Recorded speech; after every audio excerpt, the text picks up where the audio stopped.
तारणाऱ्या प्रभू येशू ख्रिस्ताला मनापासून थँक्यू, देवबाप्पाला धन्यवाद देतो. आणि या वेळेला देवबाप्पाची उपकास्तुती करतो की ही वेळ प्रभू परमेश्वराने आम्हाला त्याच्या वचनातून शिकण्याची आणि अभ्यासण्याची दिली, आणि म्हणून देवाची स्तुती करतो, देवबाप्पाला धन्यवाद देतो.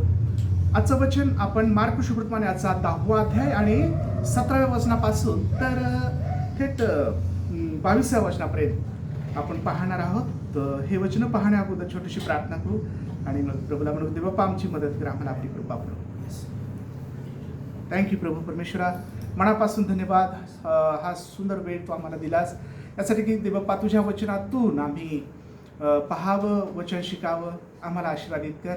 आमच्या तोकड्या बुद्धीचा उपयोग देवबाप्पा तुझ्या महान गौरवासाठी होऊ दे. आम्ही स्वतःला तुझ्या हातात नम्रतेने देऊन टाकत आहोत. प्रभू आम्हाला मार्गदर्शन करणारा तुला धन्यवाद देतो की तू पवित्र आत्मा आम्हाला दिलास, तो आम्हाला शिकवतोस, तो आम्हाला गायडन्स करतोस, तो आमची शक्ती आहेस, तो आमचं स्मरणशक्ती आहे, तो आमचं साह्य आहेस, तो आमची मदत आहेस बाप्पा. एवढीच आमची प्रार्थना आहे की ऐकून प्रत्येकाला कृपा लाभू दे, प्रत्येकाला स्पर्श कर, प्रत्येकाला आशीर्वादित होऊ दे, काहीतरी शिकू दे बाप्पा. आणि प्रभू आम्हाला आमचं उणेपण दाखव, आम्ही सर्व काही पदरात घेतो दे बाप्पा. प्रभू आम्हाला आशीर्वादित कर, आम्हाला अधिक शिकव दे बाप्पा. या वचनाच्या द्वारे आम्हाला आशीर्वादाने भरून काढ. आम्ही तुझ्या हातात स्वतःला देऊन टाकतो. आम्ही सर्वजण तुझ्या पवित्र हातात समर्पित होतो आणि प्रार्थना आणि विनंती तारणाऱ्या प्रभू येशू ख्रिस्ताच्या द्वारे केली मी तुझ्याद्वारे, आमेन. तर आपण पाहणार आहोत मार्क 10वा अध्यायाच्या 17व्या वचनापासून. या ठिकाणी एक श्रीमंत तरुण आहे आणि त्याला सार्वकालिक जीवन मिळावं हा त्याचा प्रश्न आहे. की मला प्रश्न म्हणजे त्याला असा प्रश्न पडतो, मला सार्वकालिक जीवन मिळालं पाहिजे आणि मी सार्वकालिक जीवन मिळावं म्हणून काय केलं पाहिजे, असं त्याचा प्रश्न होता. तर हे शास्त्रभाग आपण जो 17व्या वचनापासून पुढे पाहणार आहोत. मग तो निघून वाटेस लागणार तोच एकाने धावत येऊन व त्याच्या पुढे गुडघे टेकून त्याला विचारले, उत्तम गुरुजी, सार्वकालिक जीवन हे वतन मिळण्यास मी काय केलं पाहिजे. आता हे 17व्या वचनाचं जे सुरुवातीचा भाग असा आहे की तो वाटेने चालत, म्हणजे तो निघून वाटेस लागणार तोच. मग तो निघून वाटेस लागणार तोच म्हणजे प्रभू येशू ख्रिस्ताची सभा, प्रार्थना, जे काही हे होतं ते संपलं होतं. जे शिकवण होती, जे काही याच्या अगोदर तो शिकवत होता ते सारं संपलं होतं, बरोबर आहे. मग आता तो निघाला आणि तितक्यात हा आलेला आहे. म्हणजे ही जी सभा होती, की जी काही प्रार्थना हे होती, जे काही त्याचा उपदेश होता तो त्याच्या ऐकण्यात आला नाही, हा उशिरा आल्यामुळं, बरोबर आहे. कारण इथं तिथं तसं की तो वाट्याने चालत, म्हणजे निघणार तोच आला तो आणि धावत येऊन त्याच्या पुढे गुडघे टेकून त्याला विचारले. त्याने 2 गोष्टी चांगल्या केल्या. तो धावला, प्रयत्न केला त्याने खूप काही चांगला, आणि दुसरी गोष्ट त्याने गुडघे टेकून विनंती केली की मला गुरुजी सार्वकालिक जीवन मिळावं म्हणून मी काय केलं पाहिजे. सार्वकालिक जीवन, वतन मिळावं. हे वतन असा शब्द आलेला, वतन मिळालं पाहिजे. वतन म्हणजे वतन जे आहे आई वडिलांपासून आलेलं वतन असतं, नाही का. आई वडील, आजोबा पणजोबा, जे ते आमचं वतन आहे, ते आमचं गाव आहे, ते आमचं वगैरे. पण हे तो म्हणतो की मला ते मिळालं पाहिजे म्हणून मी काय केलं पाहिजे. पण आता तो त्याचा प्रश्न आहे. तर प्रियजनो, हे वतन जे आहे हे त्याला माहित होतं की सार्वकालिक जीवन हे वतन मिळावं मला पाहिजे, तिथं वतन आहे, त्याला हे माहित होतं. जसं पवित्र शास्त्रामध्ये आम्ही पाहतो की आमचं नागरिकत्व जे आहे हे या ठिकाणचं नाही. आमचं नागरिकत्व स्वर्गीय नागरिकत्व आहे. Praise the Lord.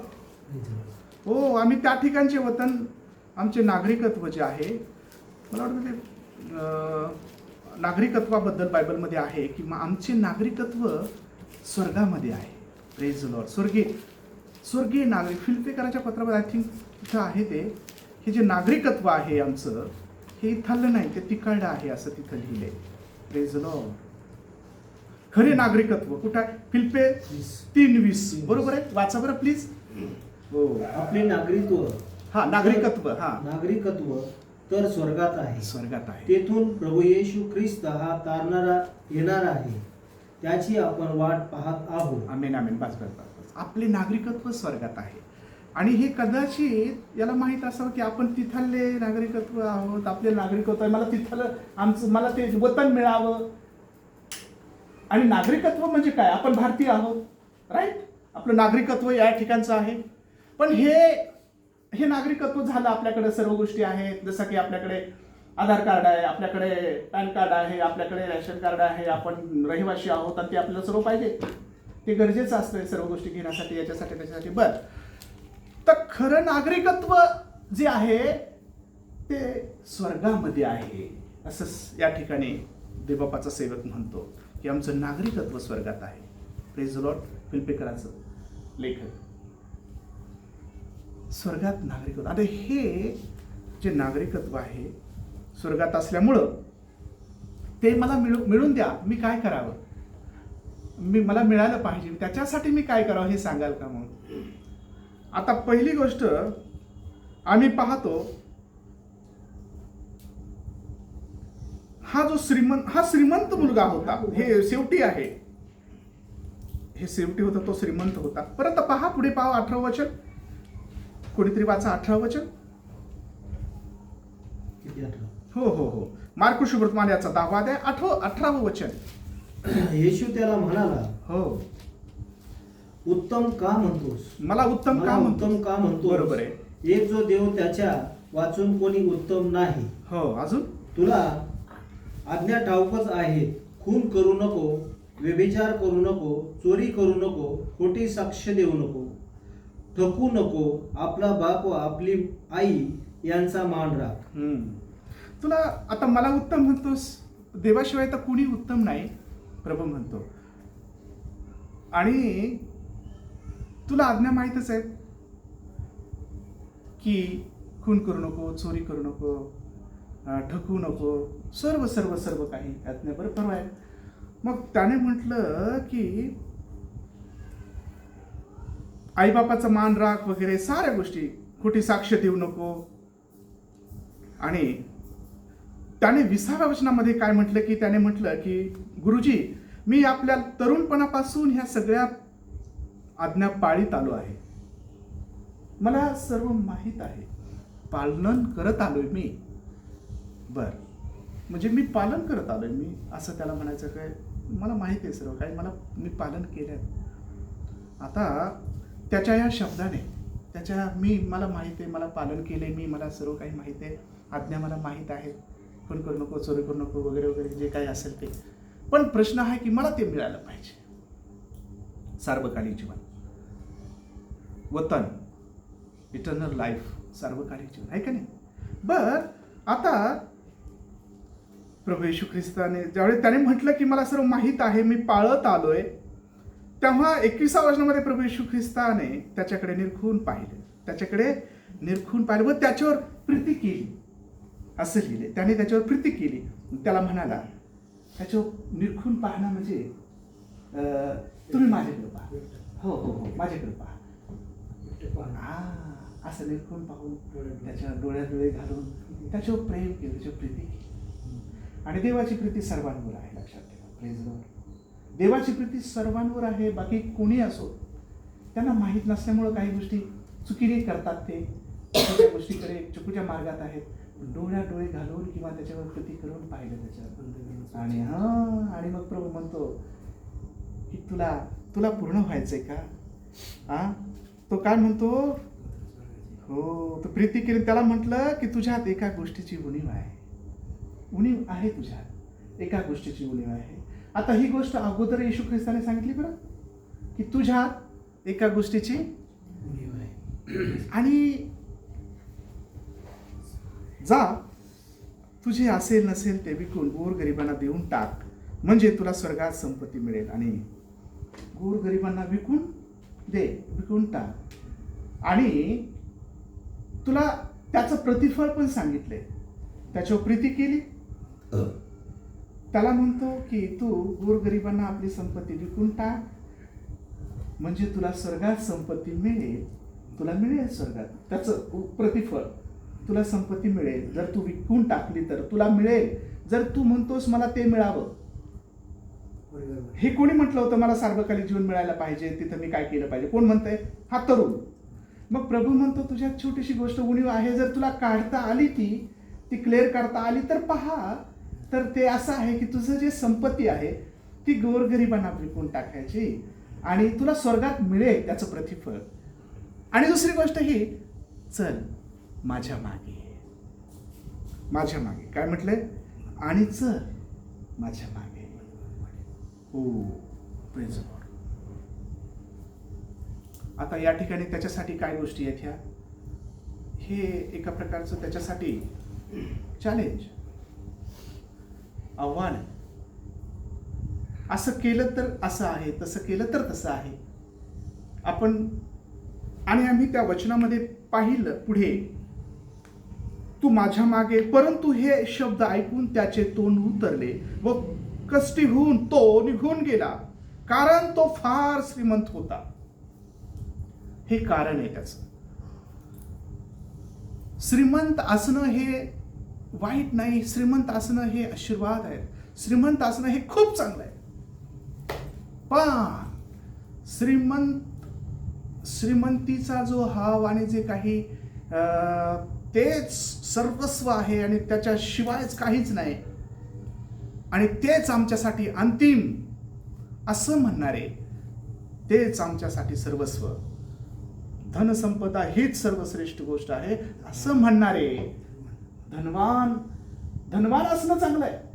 परंतु त्याचा अतिमोह आणि मोह आणि ह्या सर्व गोष्टी, हा मोह तेच पाहिजे मला, त्याच्याशिवाय काही नाही, हे त्यांच्यासाठी, धनवानासाठी हे योग्य नाही आहे. की मला त्याच्याशिवाय होतच नाही, ते मला पाहिजेच. अरे ते असणं ते देवाने दिलेले आहेत, ते परमेश्वराचे आशीर्वाद आहेत त्यांच्यासाठी. कुणाकासाठी धनवान असणंही चांगलं आहे, पण त्याचे अत्यंत अतिरेक आणि अत्यंत पार त्याच्याशिवाय म्हणजे तेच जीवन होते असं नाही. मनुष्याचं जीवन, धनच मनुष्याचं जीवन होतेच. त्याची प्रॉपर्टी आणि त्याचं सर्व काही जे असेल तेच त्याचं धन आहे, त्याच्या सर्व गोष्टी. आणि त्याच्यात ह्या सर्व गोष्टी त्याला महत्व दे. मनुष्याने इतकं महत्व त्याला देऊ नये, कारण आपलं नागरिकत्व स्वर्गात आहे. आपण इथं प्रवासी आहोत, ही गोष्ट आम्हाला समजली पाहिजे. आम्हाला ही गोष्ट समजली पाहिजे की कोणीही धनवान देवाकडे जाण्या अगोदर त्याला जे काही मिळाले त्याच्या वडिलांच्याकडून, आजोबांकडून किंवा कोणाकडून किंवा स्वतःच्या कमाईने त्याला हे इथंच ठेवावं लागणार आहे. आणि तो जिथून तो आलेला आहे, देवाने ज्याला त्याला पाठव, तिथे तो एकटा जाणार आहे तो देवाकडंच. आणि रिकामाच जातोय कोणी. बरं मला सांगा, प्रेतवस्त्र असतात, प्रेतवस्त्र त्याला म्हणजे हे असतं का, त्याला खिशा असतात का? ते प्रेतवस्त्राला देखील खिसे नसतात अजिबात. काही घेऊन जाता येणार नाही, काही जात नाही माणूस. दुसरी गोष्ट, मनुष्य जसा रिकामा आला तसा रिकामा जाणार. ते जे कमरेला करदोड असतात ते देखील तोडतात. ते तोडतात का नाही, की नको बाबा हे तोडून टाका, याला असंच जाते की नाही माणूस तसं. मग मनुष्य रिकामा आला आणि रिकामा जाणार आहे, कोणीच काही घेऊन जात नाही. मग काही घेऊन जात नाही मनुष्य, तरी देखील माणसाला कशा प्रकारे त्याचा लोभ असतो, किती प्रकारची हाव असते, किती प्रकारचं त्याला आपलंसं वाटतं ते की हेच माझं सर्वस्व आहे. आणि असं म्हणणारे जे आहे ते योग्य नाही, त्या योग्य वाटेवर, योग्य विश्वासावर नसतात. म्हणून प्रियजन हो, प्रभू परमेश्वराने खाली असं लिहिलंय, ते जर आम्ही पाहिलं की जी देवबापाच्या कडे जाण्यासाठी जी आडकाठी असते, त्या संदर्भामध्ये 23व्या वचनापासून मार्क शुभ्रमध्ये 10व्या अध्यायाच्या 23 तिथे पुढे असं आहे की तो म्हणतो की हे जे धनवान आहेत, 25व्या वचनामध्ये, की धनवानाला देवाच्या राज्यात जाणे त्यापेक्षा उंटाला सुईच्या नरड्यातून किंवा नाकातून जाणे सोपे आहे. धनवान स्वर्गामध्ये जाणं थोडं कठीण आहे असं प्रभू म्हणतो. मग तुम्ही या वचनावरून निराश आणि हताश कधी होऊ नये. जसं शिष्य झाले, त्याचे शिष्य झाले की त्यांना वाटलं की जर समजा धनवान स्वर्गात जाणं फार कठीण आहे म्हणतात, कसं का बरं त्यांच्यासाठी असं आहे का? कारण त्याच्यावरच त्याचं प्रेम असते.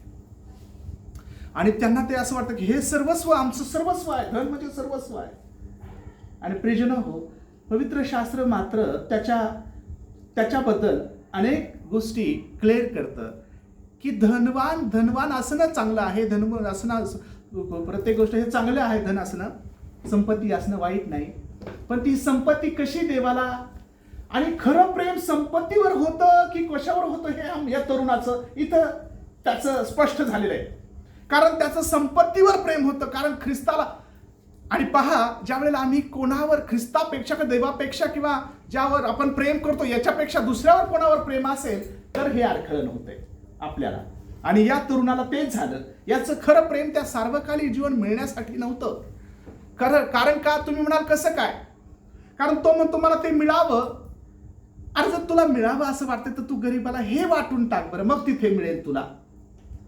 कारण प्रभू जो बोलला तो खरं बोलत होता. तो म्हणजे तो जो बोलेल तेच खरे. त्याने जर बोलला तर ते आहे, त्याच्यासाठी ठेवलं होतं, त्याच्यासाठी होते, संपत्ती आहे स्वर्गामध्ये, आपल्यासाठी चाललंय तिथं काम, घराचं काम चालू आहे, सर्व काही चालू आहे. दे बापाला धन्यवाद. पण याला गरीबाला विकायचं जड झालेलं आहे. गरीबाला विकायचं याच्या डिक्शनरीमध्ये अजिबात नव्हतंच. पण प्रभूची आज्ञा तो मान्य करत नाही मान्य करत. कारण तो अगदी बारीक होऊन निघून गेला. आणि हे सोपं नव्हतं त्याच्यासाठी, हे सोपं नव्हतंच त्याच्यासाठी नव्हतं सोपं, कारण त्याचं प्रेम संपत्तीवर होतं. म्हणून तो म्हणतो की तुला स्वर्गात मिळेल, तू हे वाटून टाक आणि माझ्या मागे ये. तो कष्टी झाला, कष्टी फार कष्टी, दुःखी झाला. काय करू आता? आणि म्हणून त्याला असं वाटलं की नाही आता आपल्याला काही खरं नाही, आता हे विकणं कठीण आहे. आणि मग त्याचं तोंड उतारलं, कष्टी झाला, आणि हिरमुसल्यावणी झाला, तो बारीक झाला आणि निघून गेला तिथून. मग त्याने जर खरं प्रेम जर केलं असतं तर त्याने म्हटलं हो प्रभू, मला हे काही वाटत नाही, मी टाकतो गरीबाला देऊन. हीच गोष्ट मला सांगा जकियाच्या बाबतीत झाली. कशी गोष्ट झाली माहिती का? जकियाला लोक पापी म्हणत होते. लूक शुक्रवार 19 1-10 तिथे जकियाला येशू ख्रिस्ताने म्हटलं होतं का हो की तू गरीबाला हे विकून टाक, अर्धद्रव्य गरीबाला देतो, कोणाचं काही कुभांडाने घेतलं असेल कुभांडाने तर त्याची चौपट करतो, असं म्हटलं होतं का येशू ख्रिस्ताने त्याच्या घरात प्रवेश केला होता तेव्हा? येशू ख्रिस्ताने एक तरी गोष्ट करण्यासाठी त्याला सांगितलंय का की तू घर विक, दार विक, जागा विक, गरीबाला दे, अर्धद्रव्य, कोणाचं कुभांडण काय, असं काही म्हटलं होतं का? अजिबात नाही. पण ज्या वेळेला प्रभू खऱ्या अर्थाने हृदयात येतो ना, घर म्हणजे हे देवाचा मंदिर आहे. आणि त्या मंदिरात प्रभू परमेश्वर ज्यावेळेस प्रवेश करतो आणि ज्यावेळेस तो येतो त्यावेळेला अजिबात काही म्हणजे मनुष्य हा वेगळा होतो की ज्यावेळेस खऱ्या अर्थाने हृदयात तो आहे, ज्यावेळेस तो माझ्या अंतकरणात येतो, ज्यावेळेस कोणातरी म्हणजे विश्वासणाऱ्याच्या हृदयात तो प्रवेश करतो, एखाद्या विश्वासणाऱ्याचा प्रवेश, तेव्हा त्यांना सांगायची गरज पडत नाही की तुम्ही असं करा, मी असं करावं, मी हे सोडावं, मी ते सोडावं. ते बरोबर सोडतात. त्यांना सांगायची गरज वाटत नाही, अजिबात वाटत नाही. त्यांना म्हणतो माझं नाही हे प्रभूला आवडत नाही, हे सारे मला नका प्लीज. आणि मी ते करतो कारण मला ते करू द्या, मला माझ्याकडे आहे, मला करण्याची हे आहे, ओढी आहे, मी करू शकतोय, माझ्याकडे आहे देवाच्या कृपेने, मी मदत करीन, माझं इतरांचं सहाय्य करण्यात मला खूप. त्याने म्हटलं हे मी देतो. म्हणजे सांगण्याची वेळ आली नाही त्या जकरियाला की तू हे कर म्हणजे तुला स्वर्गात मिळेल आणि असं होईल तसं होईल. पण त्याच्या स्वतःच्या म्हणजे ख्रिस्त ज्यावेळेस येतो त्यावेळेला आपल्यामध्ये असं आपोआप परिवर्तन येतं. खऱ्या अर्थाने याला प्रभू पाहिजे होता, याला सार्वकालिक जीवन पाहिजे होतं, याला सारं काही पाहिजे होतं, पण याला संपत्ती पण पाहिजे होती. म्हणजे कसं झालं की सर्व काही मला ऐकतं पाहिजे, मला फुकटच मिळालं पाहिजे, फुकट मिळालं.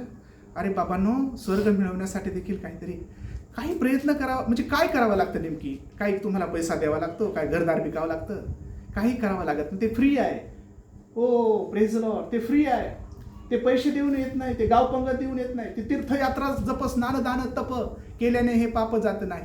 जरी कोळसा वयाचा पांढरा, किती श्रम केले व्यर्थ तरी व्यर्थ, किती श्रम केला त्या कोळशाला धकाचा तो काळाच. म्हणून हा जो डाग आहे, जर खरं आम्हाला पाहायला मिळतं, ख्रिस्ताने पवित्र रक्त सांडवलं, त्याच्या रक्ताच्या द्वारे सर्व पापाची क्षमा आहे आणि त्याने आपला प्राण देऊन आम्हाला आपलं असं केलेलं आहे. आणि म्हणून हे तारणाऱ्या प्रभूने, परमेश्वराने ख्रिस्ताला तारणारा म्हणून पाठवला आणि त्याच्याद्वारे सार्वकालिक जीवनाची जे वाट आहे, जो रस्ता आहे, तो म्हणजे खुला करून दिला. स्वर्गाचं दार तारणारा प्रभू येशू आहे. स्वर्गाचं द्वार आहे तो. मीच स्वर्गाचं दार आहे. माझ्या द्वारे आल्या वाचून कोणी पित्याकडे जात नाही. देवाची खरी भाकर स्वर्गातून उतरलेली भाकर आहे ती, जगाला जीवन देणारी. आणि म्हणून प्रियजन, याच्याद्वारे अनंतकालिक जीवन आहे. आणि याला काही गोष्टी करायच्याच प्रभूने सांगितलं नसतं याला, पण याचं असं हे होतं की मी काय केल्याने ते मिळेल, मला मी काय केलं पाहिजे.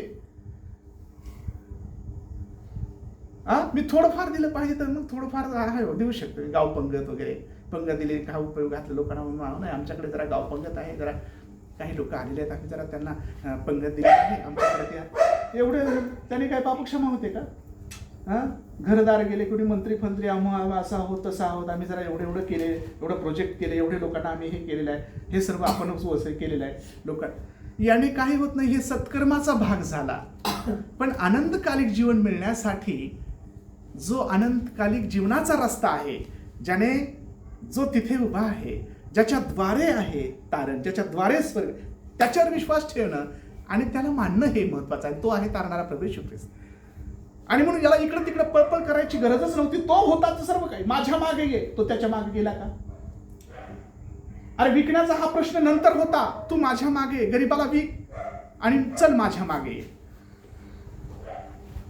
तर तो येऊ शकला असता, त्याने करू शकला असता, पण त्याला तसं नव्हतं करायचं. म्हणून खरं प्रेम याचं कोणावर होतं? खरं प्रेम हे सिद्ध झालं की त्याचं त्या संपत्तीवरच होतं. काही लोकांना हेच वाटतं की कोणी पाहिलंय प्रभू येशू ख्रिस्त, कोणी पाहिलंय तारण, कोणी पाहिलंय स्वर्ग, कोणी पाहिलंय सार्वकालिक जीवन, कशा. आणि म्हणून काय होते की त्यांना वाटतं नाही, मजा हजा करा, आनंद करा, पैसा मिळवा, छान छान अनेक गोष्टी करा, 2-2, 3-3 बायका करा, एक इथं एक तिकडं, एक घरी एक तिकडं एक कुठं, आणि आनंद करा, बाकी काय नाही. मग ते हे आहे, मजा आहे, खूप छान, चांगलं राहा. अरे अरे, हे सर्व गोष्टी त्यांना चांगल्या वाटतात, पण ह्या सर्व चुकीच्या गोष्टी. आणि बाकीचं अनंतकालिक जीवन मेल्यानंतर जेव्हा कोणी पाहिलंय असं लोकांना वाटतंय, म्हणून मजा हजा करतात. तर प्रियजन हो, अशा भ्रमात राहू नका. अशा भ्रमात जर कोणी असेल तर त्याने सतर्क व्हावं की आम्हाला हिशोब द्यायचा आहे. आम्हाला विचारण्यात येईल का प्रत्येकाला मरायचंय, प्रत्येकाला जायचं देवाकडं. आम्ही प्रत्येक जण उभा राहणार आहोत त्याच्या समोर की आम्ही काय गोष्टी केल्या भूतलावर. आम्हाला छोटंसा विषय 100 वर्ष, 105 वगैरे 10 याच्या व्यतिरिक्त नाही. 90 मध्ये ते लिहिलंय की आमचं आयुष्य किती थोडं आहे. शक्य असले तर 80 पार, तर असं 90 तो मोशे म्हणतो. पण तरीही आम्हाला सर्वच पाहिजे आणि देवही काही लोकांना पाहिजे. तर हे सर्वच जे मिळवण्याचा प्रयत्न करतात आणि देवाला मिळवण्याचा प्रयत्न करतात. म्हणून प्रभू म्हणतो या 25व्या वचनामध्ये, धनवानाला देवाच्या राजा सोपे नाही जाणं, ते उंट जाईल त्या सुईच्या नगर. सुई आपली कपडे शिवायची, आपण हाताने कपडे शिवतो, फाटलेले शिवले, त्या सुईच्या नरड्यातून म्हणजे त्या भोसक्यातून किंवा त्या छद्रातून ते उंट का बरं, उंटच का त्याच्यातून जाईल त्या सुईच्या नरड्यातून? दुसरा पक्षी प्राणी का नाही जाणार? तर उंट जो आहे ना, हा तेडामेडा आहे, असा वाकडा तिकडा आहे. तो वाकडा तिकडा उंट त्या सरळ त्याच्यातून जाऊ शकतो. पण श्रीमंत स्वर्गात प्रवेश होणे कठीण आहे, कारण श्रीमंत जे आहेत ते धनावर विश्वास ठेवतात, देवावर नाही. जसं हे एक शास्त्रभाग आहे, प्रभू परमेश्वराने आपल्याला सांगितलं की हे कसं, याचं काय पहा. आणि खरोखर झालेली गोष्ट आहे. हा त्याच्याकडे आला आणि तो म्हणतो मला पाहिजे, मला पाहिजे, काय फुकट पाहिजे का? अरे तू कर. जर कोणाला वाटत असेल की मला हे मिळायचं मला, तर त्याला काहीतरी किंमत भरावं लागते. तुम्ही पहा, पवित्र आत्मा आम्हाला देतो, देव फुकट देतो. अरे पण ते पण प्रार्थना करतात, देवाला हाक मारतात आणि प्रभू अंतःकरण पाहतो आणि मग त्याला देतो. कोणालाही नाही देत तो. Praise the Lord. आणि त्याने दर्शन त्यांनाच दिलं, जे भुकेले होते, जे रडत होते, जे हाक मारत होते, जे अगदी त्याच्याविषयी कासवीस होत होते, जे त्याच्या हृदयाच्या जवळ, त्यांना तो भेटला. कोणालाही कसं भेटेल? आणि जर भेटायचं असेल कोणालाही भेटतो. पण जर का तुम्ही भुकेले असाल तर तुम्हाला भेटतो, कारण तुम्ही तृप्त व्हाल. जर तुम्ही भुकेले आहात तर धन्य, तुम्ही तृप्त व्हाल, तुम्हाला तो भेटेल. आणि भेटतो तो आपल्याला, तो मिळतो आपल्याला, भेटतो तो आपल्याला. आपण त्याला शोधलं पाहिजे. तो धावला, हे जो तरुण आहे तो चांगली गोष्ट केलं, धावलं पाहिजे आम्ही त्याला मिळवण्यासाठी, तो गुडघे टेकलं, हे सर्व काय. अरे पण प्रेम कोणाकडे आहे? प्रेम म्हणजे कोणाकडे होतं? मन कोणाकडे लागलेलं आहे? तर तिकडे धनाकडे, जे वडिलांच्या पारजीकडे जे आलेलं आहे किंवा काय. हा तरुण होता म्हणजे हे सर्व काही आणि काही मिळवलेलं नव्हतं, कोणाच्या तरी कृपेनेच मिळालेलं आहे. पण त्याला म्हणायचं की मी तो त्याचा मालक होता आणि त्याला ते करता आलं असतं, गरीबाला देता आलं असतं. आणि देवाची आज्ञा आहे, तारणारा प्रभूने म्हटलंय की तू गरीबाला वाट आणि माझ्या मागे तुला संपत्ती स्वर्गात मिळेल. पण त्याला ते करता आलं नाही आणि तो अगदी खिन्न झाला, तो हिरमुसल्यासारखा झाला, कष्टी झाला असं लिहिले. आणि कष्टी दुःखी, कष्टी म्हणजे कष्टी, एकदम असं दुःखी कष्टी. बापरे, आपल्याला आणि जमणारच नव्हतं त्याला ते, म्हणून तो कष्टी होतो. आज अनेक लोक कष्टी आहेत का? कारण त्याला पालन करायचं नाही म्हणून ते कष्टी आहेत. पण देवाकडे लोक जे आहे, देवाकडे जे येतात, देवावर विश्वास ठेवतात, त्यांचे चेहरे पहा. 2 दिवस जरी उपासी असले तरी प्रसन्न असतात, ते आनंदित असतात, ते थँक्यूच म्हणतात. ते देवा पहा, तुला धन्यवाद. त्यांचे चेहरे पहा आणि श्रीमंताचे चेहरे पहा. कधी पण 12च वाजलेले त्यांच्या चेहऱ्यावर.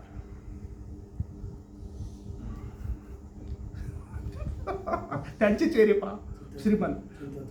चिंता म्हणजे त्यांना, आणि जिथं धन आहे तिथे म्हणायला लागेल. त्या धनावर विश्वास ठेवू नका. कारण काय, जिथे धन आहे तिथे म्हणून धनाबद्दल काही गोष्टी दैवाने पवित्र शास्त्रामध्ये लिहिल्या, फार महत्वाच्या आहेत. तिथे मला वाटतं तुम्ही ते आपण वाचावं. आता हे या ठिकाणी मध्ये तो उंट त्या नांगरड्यातून जाईल, परंतु श्रीमंताचा प्रवेश होणे कठीण आहे. कारण त्याचं हेच आहे की ते आपल्या धनावर विश्वास ठेवतात. मग ते शिष्य म्हणाले की कोणाचं तारण शक्य आहे? हो ना. मग येशूने त्याच्याकडे निरखून म्हटलं, पाहून की मनुष्यांना हे अशक्य आहे, परंतु देवाला नाही. देवाला सर्व शक्य आहे. देवाला सर्व शक्य आहे. देवाला सर्व काही शक्य आहे. आणि मग पेत्र म्हणाला की आम्ही सारं सोडून तुमच्या मागं आलो, सारं सोडलंय आम्ही, मग आम्ही सर्व सोडून आलो तर आम्हाला कसं काय मिळेल का नाही? पेत्र म्हणतोय, त्याला काही चैन पडलं नाही. तो म्हणतो की आम्ही सर्व सोडून, आपले हे 18व्या वचनामध्ये म्हणजे 6:18 मार्क 6:18, क्षमा करा 10:18. आणि म्हणून मार्क शुभप्रथम 10वा अध्याय आणि 28वं वचन. आम्ही सर्व काही सोडून आपल्या मागे आलो आहो. येशूने उत्तर दिले, मी तुम्हाला खचित सांगतो, ज्याने माझ्याकरिता व सुवार्ते करता घरदार, बहीण भाऊ, आई बाप, लक्ष द्या बरं, मुले बाळ, लेकरं बाळ, आई वडील, घरदार, जमीन जुमला, अजून काय, शेतीबाडी सोडली आहे माझ्यासाठी, देवबापासाठी. माझ्याकडे तुम्ही आलात ना. पेत्र म्हणतो ना, मी सर्व काही सोडून आलो तर आम्हाला काय मिळणार आहे? मग धनवानाचं प्रवेश कठीण आहे तिथं जाणं स्वर्गात, मग आमच्यासाठी काय? आणि प्रभू म्हणतो, ज्याने माझ्यासाठी घरदार, आई वडील, भाई बहन किंवा शेतीबाडी जर सोडली आहे, घरदार सोडलंय, अशा प्रत्येकाला सांप्रत काळी छळणुकी बरोबर 100 पटीने घरे, भाऊ आणि बहिणी, आया, मुले, शेते आणि येणाऱ्या युगात सार्वकालिक जीवन ही मिळाल्याशिवाय राहणार नाहीत. आमेन म्हणा. आमेन. म्हणजे असेच हो, ज्याने देवबापासाठी सोडलंय. अरे माझ्या बंधू भगिनींनो, एक सांगू इच्छितो तुम्हाला की आपल्याला तर खरं जर पाहिलं तर काय देवबाप म्हणत नाही घरदारी का माझ्या मागे, कसं सांगितलंय का काय म्हणते का? असं जर आपण सांगितलं लोकांना, तर पास्टरने सांगितलं तुम्ही असं करा, घरदार विका आणि पास्टर इकडं दशांश वगैरे आणा आणि काय आपण असं करू तसं करू, घरदार विका, तर मला वाटते पास्टरच्या चर्चा तर बदलतील. पण पास्टर बाहेर आल्यावर चांगलं टिपरू घ्या, मागं पास्टरला पळू हातील लोक, मला असं वाटतंय. हां कारण हे काय सांगतोय हा, आम्हाला घरदार विकाने याला पैसे द्या, तिकडं आणा, आहे की नाही? बरं होईल की नाही? असं त्याची गरज पण नाही आहे, काही नाही. आणि म्हणून काय, कशाची गरज आहे? कशाची गरज आहे? हे धन दौलत हे काही विकायची गरज नाही तुम्हाला. हे तुम्हीला देवाने दिले ते आशीर्वादित चांगलं बघ, पण हेच तुमचं जीवन आहे असं म्हणू नका. धनच आमचं जीवन आहे, धनच आमचं सार्वकालिक आणि सर्व काही याच्यातच आहे, हे चुकीचं बाब आहे. म्हणून आता तिमोथेच्या पत्रामध्ये काय लिहिलंय हे आपण वाचणार आहोत. आता माझ्यासोबत काढा तिमोथेचे पहिले तिमोथी 6वा अध्याय 7वं आणि 8वं वचन. वाच बरं बाळा, मोठ्याने वाच. आपण जगात काही आणले नाही. आपण जगात काही आणलं नाही. आपल्याला त्यातून काही नेता येत नाही. आणि आपल्याला त्यातून काही नेता येत नाही. आपल्याला अन्न वस्त्र असल्यास तेवढ्यात तृप्त असावे. हो, आपण अन्न वस्त्र असेल तेवढ्या तृप्त असावं. आपण तेवढ्या तृप्त असावं. आमेन. 2 वचनं वाचले. तेवढ्या तृप्त असावं. आणि तृप्त आहोत का आपण? त्याची गरज नाही देवबापाला, पण जे आहे त्याच्यात तुम्ही तृप्त असलं पाहिजे. Praise Lord. आपण तृप्त असावं की जे देवाने दिले त्याच्यात आम्ही आनंदित आहोत, आशीर्वादित आहोत. आणि अजून म्हणजे याचा अर्थ असा नाही की तुम्ही चांगल्या जशी पगाराची अपेक्षा करू नये, तुम्ही अजून पुढे जाऊ नये, लेकरांना शिकू नये. अरे अजून शिका, भरपूर काही, परंतु त्याच्या गौरवासाठी, त्याच्या सेवेसाठी, त्याच्या महिमेसाठी शिका. त्याला पहिलं स्थान द्या. ह्या जगातल्या गोष्टीला नाही. कारण ह्या केर कचरा आहेत असं संत पाऊल म्हणतो. काय आहेत ह्या? म्हणा बरं, केर कचरा. तुम्ही म्हणाल असं कसं? तुम्हाला जर केर कचरा ह्या गोष्टी आणून देतो तुम्ही काय करताल मास्टर? हो, बायबलमध्ये तसं लिहिलं. ते केर कचरा आहे. तुम्हाला मी एक वचन वाचून देतो. आता पहा, फिलिप्पियस पत्र 3 अध्याय 7 आणि 8 वचन वाचा. आम्ही आता वाचलं की आम्ही एवढ्यातच संतुष्ट असावं, आनंदित असावं. पण संत पाऊल म्हणतो फिलिप्पियस पत्र, हो, फिलिप्पियस पत्र 3 अध्याय 7 आणि 8 वचन वाचा. तरी ज्या गोष्टी मला लाभल्या होत्या, लाभाच्या होत्या, त्या मी ख्रिस्तामुळे हानीच्या आशा समजतो. हो. इतकेच नाही तर ख्रिस्त येशू माझा प्रभू यांच्याविषयीच्या ज्ञानाच्या श्रेष्ठत्वामुळे मी सर्व काही हानी असे समजतो. हो, सर्व काही हानी समजतो. संत पाऊल म्हणतो ख्रिस्ताच्या श्रेष्ठत्वामुळे या बाकीच्या गोष्टी सर्व हानी समजतो. काही समजत नाही त्याला मी अजून. ते वचन, त्याच्यामुळे मी सर्व राष्ट्रांना मोकलो आणि त्या केर कचरा अशा लेखतो. या गोष्टी, प्रेज लॉर्ड, केर कचरा लेखतो मी बाकीच्या गोष्टी. आणि यासाठी की मला ख्रिस्त हा लाभ प्राप्त व्हावा. हो, ख्रिस्त लाभ प्राप्त व्हावा. आणि त्याला भेटला तो लाभ. ज्यांना प्रभू भेटला त्याला जीवन भेटलं. तो बाकीच्या गोष्टीवर प्रेम करणारच नाही. जसं अनेक पवित्र जन त्याच्याकडे सर्व काही सोडून आले. म्हणून तो शिष्याना हे सांगत होता की बाबांनो, तुम्ही घाबरू नका. तुम्ही माझ्यासाठी हे सोडलंय ना, तुम्हाला अनेक पटीने मिळेल. आणि हे विश्वास ठेवा, या गोष्टीवर विश्वास ठेवावा लागतो. बायबल हे कथाकथित नाही, गोष्टीचं पुस्तक नाही की म्हणून पण ते सत्याने खरं आहे, हे देवाचं वचन आहे. परंतु लोकांना ते सर्व पाहिजे आणि आनंदकालिक जीवनही पाहिजे. परंतु प्रियजनो, आज आनंदकालिक जीवनासाठी त्या तारणाऱ्या प्रभू येशू ख्रिस्तावर विश्वास ठेवला पाहिजे, ज्याने आपल्यासाठी प्राण दिला, ज्याने रक्त सांडवलं, जो मरण पावला. म्हणजे कोंबड्याचं नव्हे, बकराचं नव्हे, आणखीन कशाचं नव्हे, तर त्याचं पवित्र रक्त, निर्दोष, निष्कलंक, देवाचा प्रिय कोकरा, ज्याने लग्न केलं नाही, ज्याला बायको नव्हती, जो कुवारीपासून आला, ज्याला बाप नव्हता, आई वडील म्हणजे ज्याचा आई वडिलापासून, तसा कुवारीपासून आलेला तारणारा प्रभू आहे. त्या कुवारीची देवापाने निवड केली. तो प्रभू जो पवित्र आहे, त्याच्या येण्याने अनेक लोक बरे केले. ते वाचून पहा नवीन करारामध्ये काय केलं त्याने. आणि त्याने सर्वांसाठी प्राण दिला. आणि हे रक्त सांडणं गरजेचं होतं, म्हणूनच ख्रिस्ताने त्याला पाठवलं होतं. आणि त्याच्या पवित्र रक्ताच्या द्वारे सर्व पापाची क्षमा होते. हेही तितकंच महत्वाचं आहे. महान आहे तो. त्याच्या रक्तात पापक्षमा आहे. त्याच्या रक्तामध्ये पापक्षमा आहे. म्हणून त्याने आमच्या पापासाठी रक्त सांडवलं, यासारखी त्याच्या पवित्र रक्ताच्या द्वारे माझे पाप धुतले जावेत. आणि म्हणून त्याने ते निर्दोष रक्त सांडलं आणि त्या रक्तानेच विजय मिळवला. आणि तो तिसऱ्या दिवशी परत जिवंत झाला, उठला, अनेकांना दिसला. तो खरा मार्ग आहे. आणि हा म्हणतोय की मला ते मिळालं पाहिजे. अरे याने याच्यावर विश्वास ठेवावा की मी अजून काही करावं का, अजून काही करायचंय का, मला अजून काही वाटतं, म्हणजे मी करू का अजून काही. मला असे काही लोक म्हणजे त्यांना ते वाटतं मी काहीतरी केलं तर माझं ना, मी हे करतो बरं का, मी ते करतो. तर प्रियजनो हो, आम्ही पाहतो बायबलमध्ये अनेक असं श्रीमंत, म्हणजे तो भक्ती करणारा, खूप चांगला, जो 2 वेळेस उपास करणारा आणि दशांश देणारा हा आला. तो म्हणतो की प्रभू, मी धन्यवाद देतो तुला की मी ही इतकं सर्व काही करतो, मी 2दा उपास करतो आणि मी तुझे उपकार मानतो प्रभू, मला दशांश वगैरे पण देतो, आठवड्यातून 2दा उपास करतो. आणि मी या पाप्यासारखा नाही, मी या पापी व्यक्तीसारखा नाही, म्हणून मी तुझे आभार मानतो.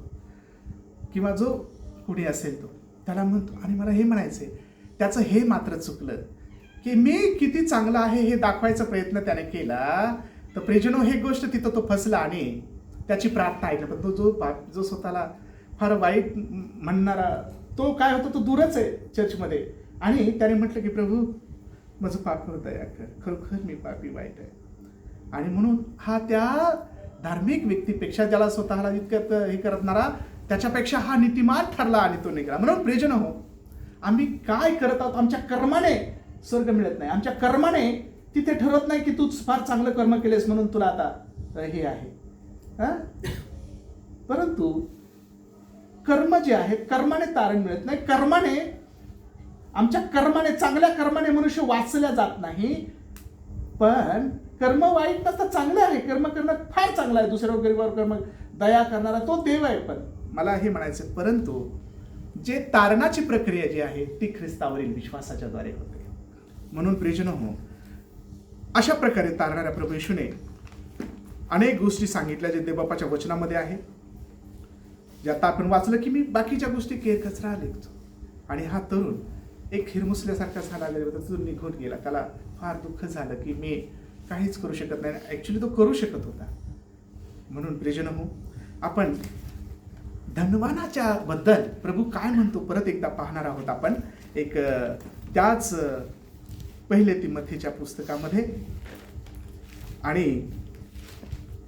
त्या ठिकाणी एक 17वं वचन पुढे पहा. 17-18 वाचा बरं. प्रस्तुत युगातल्या धनवानास निक्षून सांग की, या प्रस्तुत युगातल्या जे धनवान आहेत त्यांना निक्षून सांग. निक्षून संत पाऊल म्हणतो तिमोथ्याच्या पत्रामध्ये तिमोथ्याला, त्यांना अगदी निक्षून सांग की तुम्ही अभिमानी होऊ नये. अभिमानी होऊ नका बरं. अभिमान कशाचा ठेवावा, अभिमान कोणाचा असावा, अभिमान ह्या धनाचा अभिमान ठेवू नका. अभिमानी होऊ नका. अजून चंचल धनावर आशा ठेवू नये. हा चंचल धन आहे. धन चंचल आहे. आता आहे, नंतर आहे, नंतर नाही, नंतर असेल, किंवा आता आहे नंतर नसेल. चंचल धनावर आशा ठेवू नका. तर जो जिवंत देव आपणास उपभोगासाठी सर्व काही विपुल देतो, त्याच्यावर आशा ठेवा. आशा चंचल धनावर नाही, तर तो परमेश्वर जो सर्व काही उपभोगण्यासाठी देतो, धनही त्याच्याच कृपेने लाभतं, त्याच्यावर तुम्ही आशा ठेवावी. अजून पुढे चांगले ते करावे. हो, सत्कर्म्यांविषयी धनवान व्हायचे तर सत्कर्माविषयी धनवान असावं. अजून परोपकारी व दानशूर असावे. हो, हे देवाची इच्छा आहे. म्हणूनच प्रभूने म्हटलं होतं की तू गरीबाला वाट बरं आणि माझ्या मागे ये. तुझं प्रेम कोणावर आहे हे तरी पाहू दे. त्याच्यावर तर प्रीती केली, त्याच्यावर फार प्रेम केलं, अगदी प्रीतीने पाहिलं. म्हणून म्हणतो तो की माझ्या मागे ये, तुला स्वर्गात मिळेल. पण तो हारला. त्याने स्वतःला हरवून घेतलं. तो जिंकला का? त्याने विजय मिळवला का? त्याने चांगला विश्वास ठेवला का? अजिबात नाही. तर प्रियजन असं करू नका.